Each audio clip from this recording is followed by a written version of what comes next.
Hi there, Michael here, back with another video. We are about 1 week away from Kickstarter when I'm filming this, and I thought I'd make another video to highlight the combat system and the changes that has been made since the print and play version. To do this, I am using the game's recommended first scenario, in which the party is traveling towards one of the villages, and when they're about 1 day's march away from the village, they make camp. And during the night they are ambushed by bandits. Now this is an outdoor scenario, but the combat rules are basically the same. The only difference is that ranged weapon now has a much longer range. But this being a nighttime scenario, we still are limited to the 10 squares when it comes to firing ranged weapons. Now when this scenario starts, the heroes will be set up in the center of the table, and the bad guys are randomly placed along the edges of the table. Okay, in this scenario the bad guys are 3 bandits, 1 armed with a longbow, short sword and armor 1, and 2 guys armed with only short swords and armor 1. And then we have a bandit leader who is significantly tougher, and he has a battle axe, he has armor 2, and he also has a shield. As you know, this game comes with around 400 standees, but in this scenario I'm using miniatures to represent both the heroes and the bad guys, and the reason behind this is simply that printing all these standees for the prototype is way too expensive, so therefore I'm using these miniatures. And this is a miniature agnostic game, so if you have miniatures at home you can of course use those when you play the game. Okay, when it comes to the heroes, I have made 2 fully fledged out characters. One is a dwarven warrior known as Gorm, and then we have Eobeth, the elven ranger. And then I've chosen to use 2 of the mercenaries from the companions expansion. I've chosen Stefan the apprentice, who is a wizard, and he knows 4 different spells. He knows slow, stun, flare and healing hand, and he may cast these a total of 5 times before he needs to rest. And this is a difference between the mercenaries and the heroes, where the heroes uses a mana system instead. He also has a staff. Then we have Brom the Mad. He's an alchemist, pretty good one. He's armed with a short sword. He's got 6 different potions, and the player may choose which potion he brings along. In this case I have chosen 3 potions of healing, 2 potions of cure poison and 1 firebomb. He's also got 2 linen bandages, and he's a pretty good healer. The only problem with Brom the Mad is that he is basically mad, so he gets some fits from time to time. Luckily these are only applicable when underground, so in this case he will probably stay sane. So just a few words on the setup before we get going.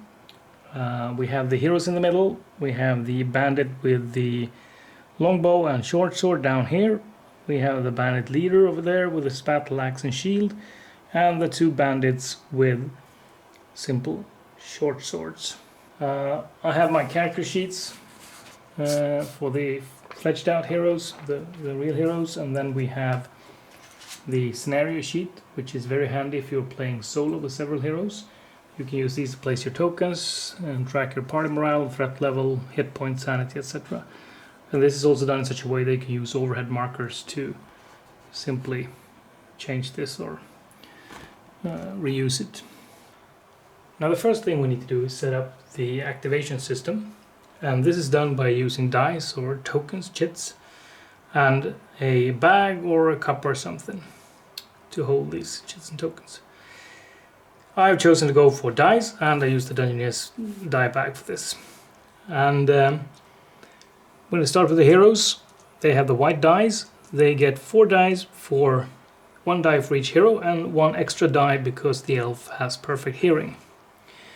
Now the bad guys, they get 1 die each, so that's 4 dice, and the scenario also dictates that they get 2 extra dice because they are surprising the heroes in the night when 3 of them are sleeping. So they get a little jump start here. You put these into the bag, like so, give it a good shake, and we are ready for the first turn. Now as always, we start by rolling the scenario die, and when fighting an outdoor scenario, you only trigger an event if you roll a 10. We start by rolling a 3, so nothing out of the ordinary happens. Next up, we will draw the first initiative die. So we do like this, and we notice that the first one to act is the bad guys.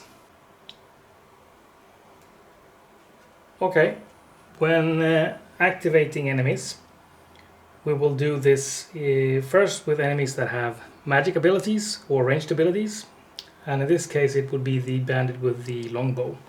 And this is done according to the behavior cards. And on the cards there are some written rules that we will follow. And the first rule is that if the enemy is within 2 spaces of a hero, well, clearly he's not, so we'll skip that one. Second one, reload missile weapon. Enemies always start the scenario with loaded weapons, so that's no problem.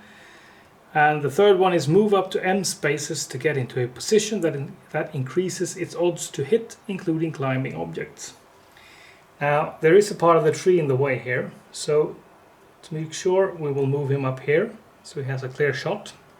And the fourth rule is to attack, and attack is done according to the table written on the card. So we will start by rolling a d6, which gives us a 1, and a 1 means that he will aim. And we will place the aim token next to him. Now, when it comes to enemies, we don't have to define actually who the enemy is aiming for, because we don't know. So simply next time he fires, he will get a +10 on his ranged skill. Okay, next up,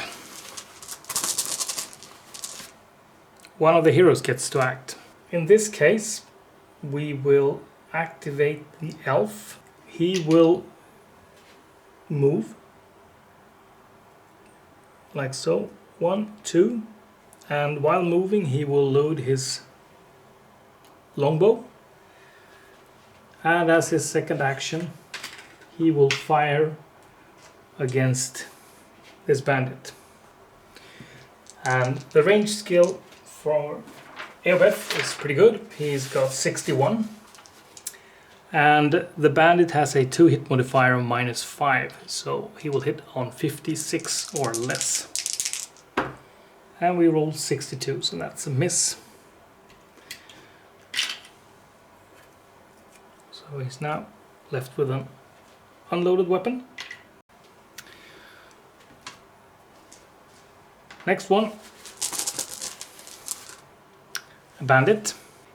Now that we don't have a ranged weapon or a magic user to activate, we will follow the activation list, and it says that an enemy adjacent to a hero is next up, and then we have the enemy closest to a hero that could charge. Now a charge is 4 squares, and none of these can actually charge. And then it's an enemy that has enough space to move its full movement, and in that case all of these guys have this ability. So we'll drop down to the last one, which is a random enemy. So either one of these could simply be activated. So 1, 2, 3, 4, 5, 6. So this guy. So he will move towards the heroes, because if he is more than M spaces away from a hero, move towards the closest hero. So he would probably head towards Brom the Mad in this case. So he moves 1, 2, 3, 4, and then uses his second action 1, 2. And let's roll the next die. Another bandit.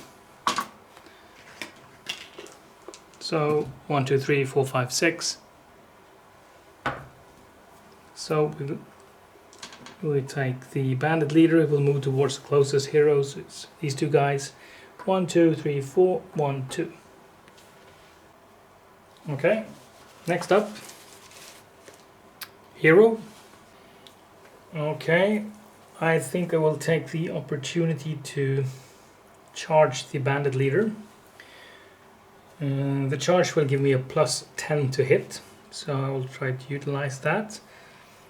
and it's a 2 action point activity, so this will be the only thing he will do this turn. And when you charge, you get a plus 10 to hit, and he has got a basic of 65, and the bandit leader has a to hit modifier of -10, so that will cancel out the charge bonus. And then we have the shield, which gives a -5 to hit, and we also have the battle axe, which is built for offense, so this gives a +5 to hit. So these two in effect cancel each other out as well. So we are down to 65 to hit.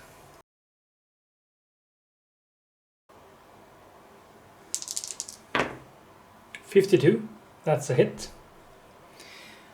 Now Gorm is armed with a great axe, and the great axe is a massive weapon. It does 1d12 plus 2 points of damage, and he's also got the mighty blow talent, giving him a further +1, so he has d12 plus 3 points of damage.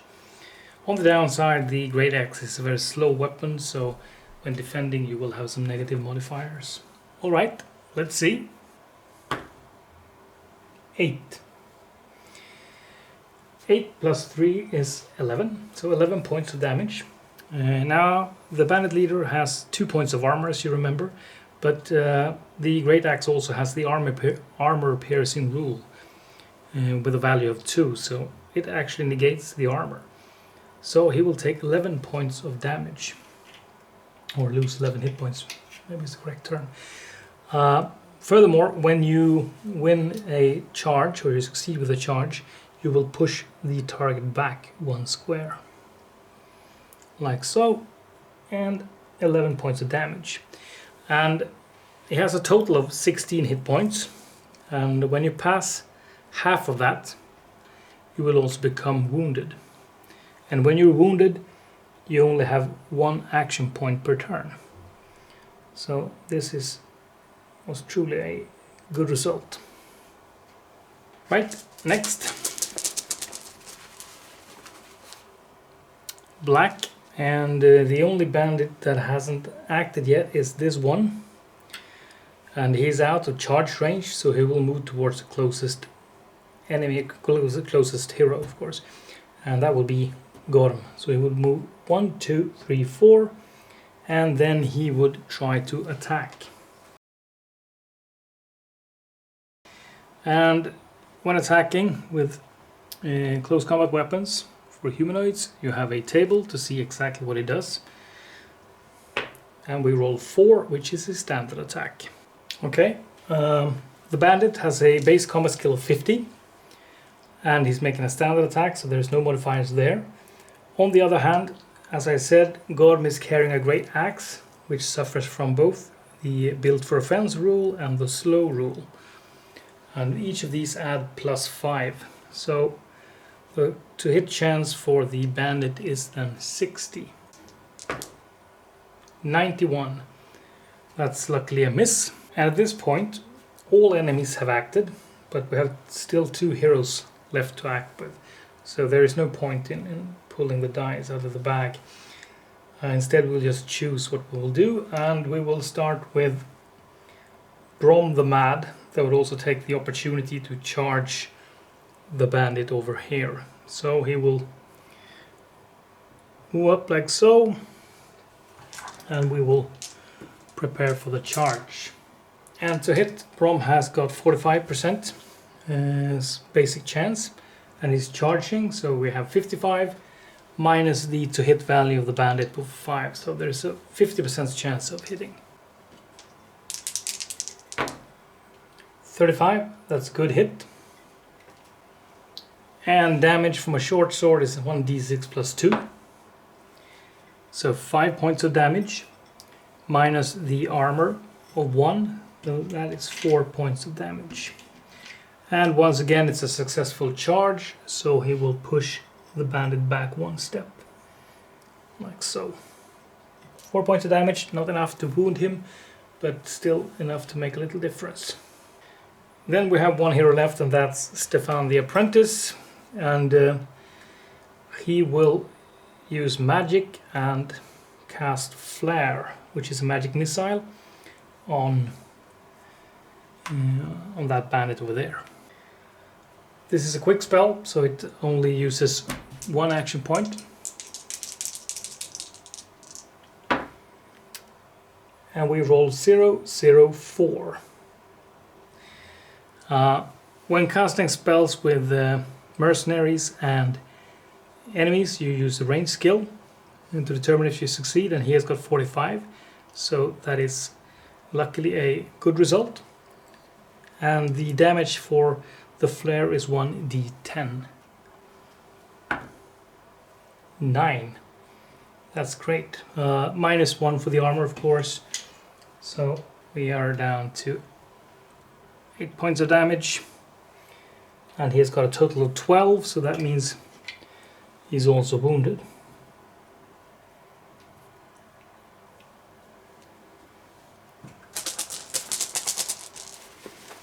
First out, one of the bad guys.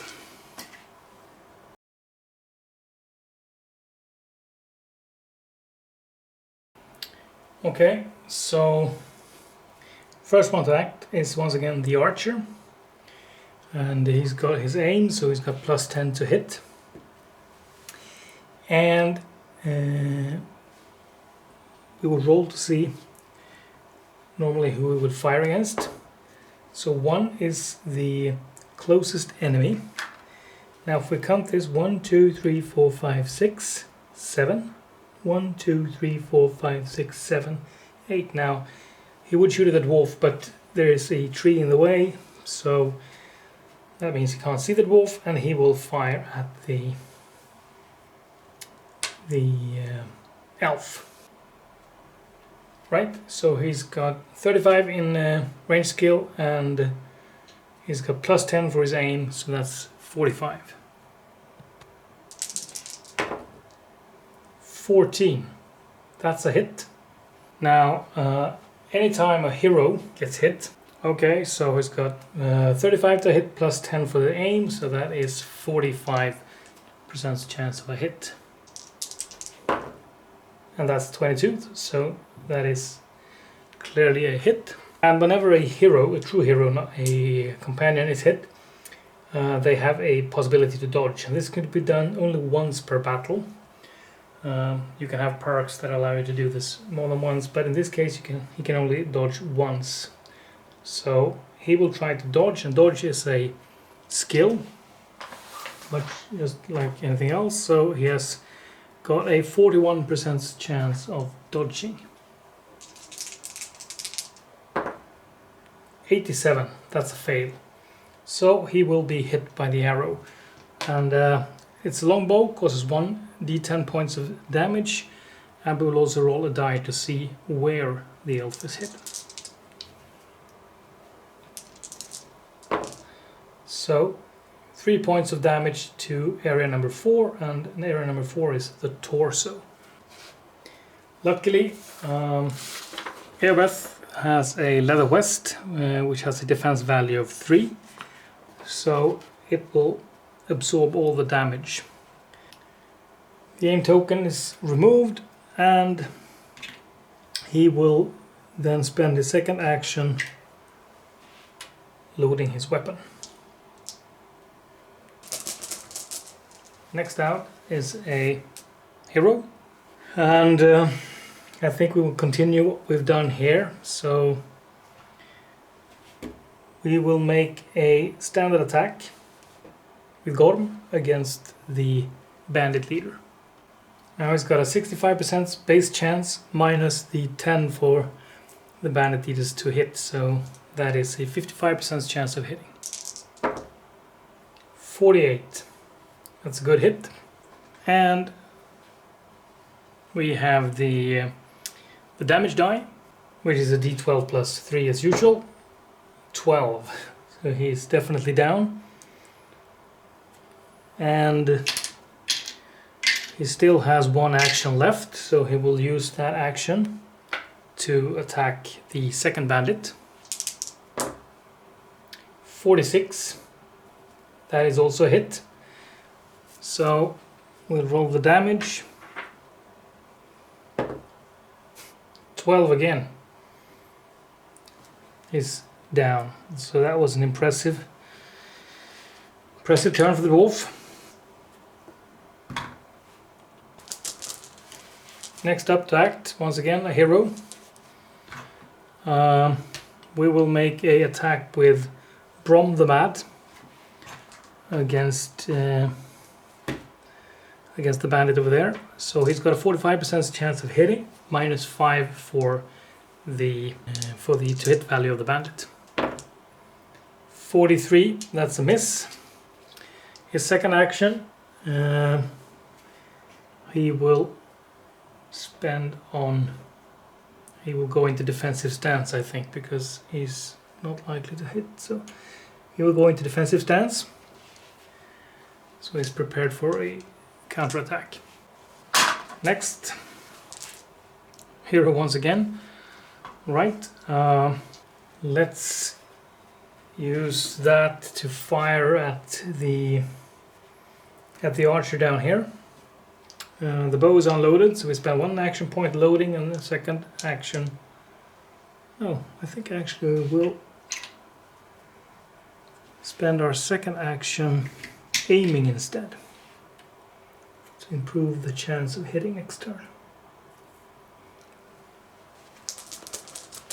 Next die, bandit. Right,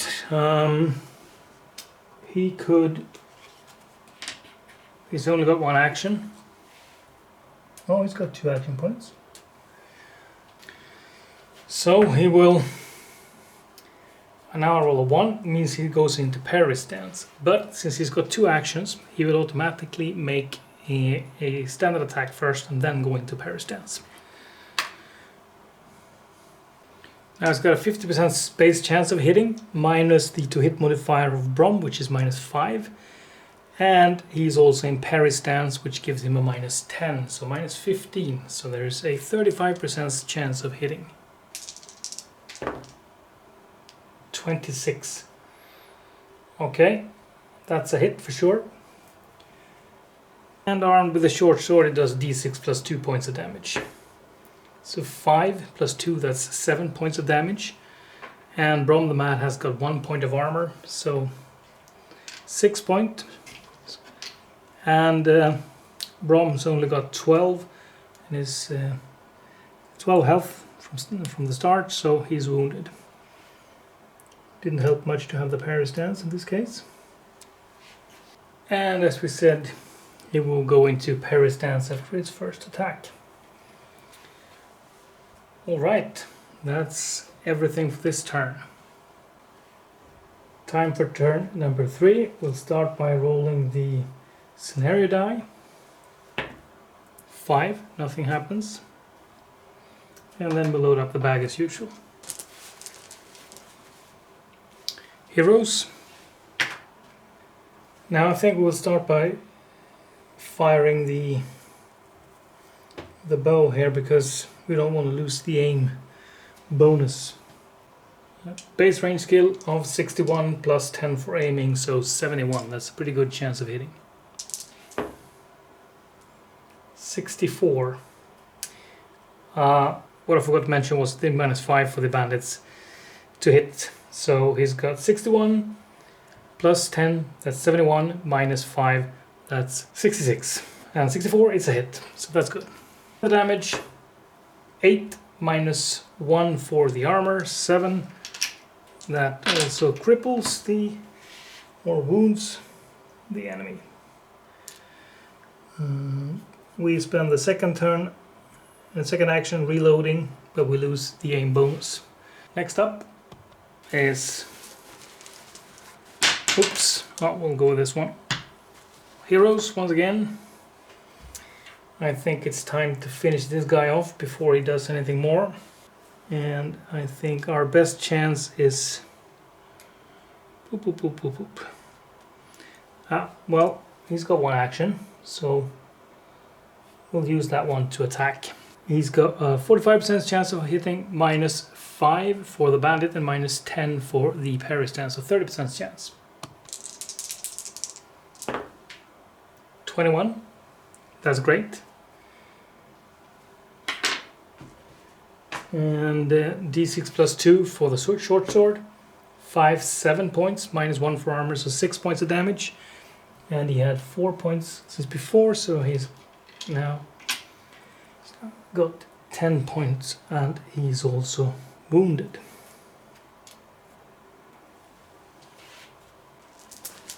Next up, bandit. First bandit to act is the archer, and he's got his bow loaded, so we'll spend his one action firing at the elf. Now it's got a 35% chance of hitting. 94, that's a miss. And his bow is no longer loaded. Next one, hero. We will take Grom. 1, 2, 3, 4. 1, 2. So he's charging towards the archer. Oops, next up is once again a hero. Alright, then we will use Stefan to fire a flare at the bandit. And he's got a 45% chance of hitting. 31, that's a good hit. The flare does 1d10. 3 points of damage. -1 for the armor, that's 2, but he's already got 10, so that's 12, and he's down. Great. That also concludes the turn, because now everybody has acted. And now for what I suspect to be the final turn. Let's see the scenario die. Nothing happens. We have the bag. The bandit gets a chance to act. Now, if we look at the card again, because now we're getting closer, if within 2 spaces, we're just exactly outside of 2 spaces, so he will spend his turn reloading, hoping that he will get a last shot away. And that's everything for the bandits. So now it's just the hero's turn to act. And I think we'll start that with Ibeth firing his longbow. He's already loaded, so he's got 61% chance of hitting, -5, so 56. 42. Great. Damage. Oh, that's cocked. Let's reroll that one. 8. Well, that is definitely enough to kill that last bandit.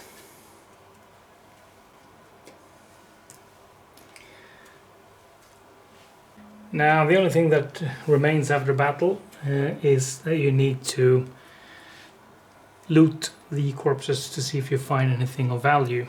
And at the bottom of the cards, there is a notification saying, oh, there's lots of shadow. T1 for the bandits and T2 for the bandit leader. The higher the number, the better the chance of finding good loot. So we will roll 3 times on table 1 and 1 time on table 4.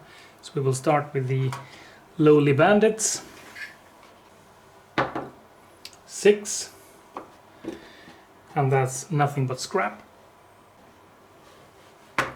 4, 1 bandage, and 7, nothing but scrap. Then it's time for the bandit leader. 2, and 2 is 1 mundane treasure. So we'll take out the mundane treasure card pile. Give it a good shuffle. And see what we'll get. A buckler. Yeah, could come in handy. And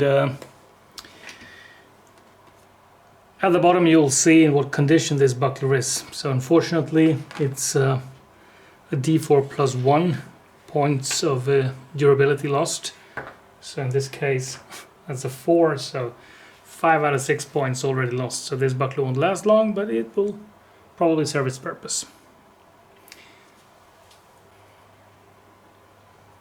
Okay, so thank you for watching, and as I said, this game will go live on Kickstarter in about a week, and that is the 1st of March.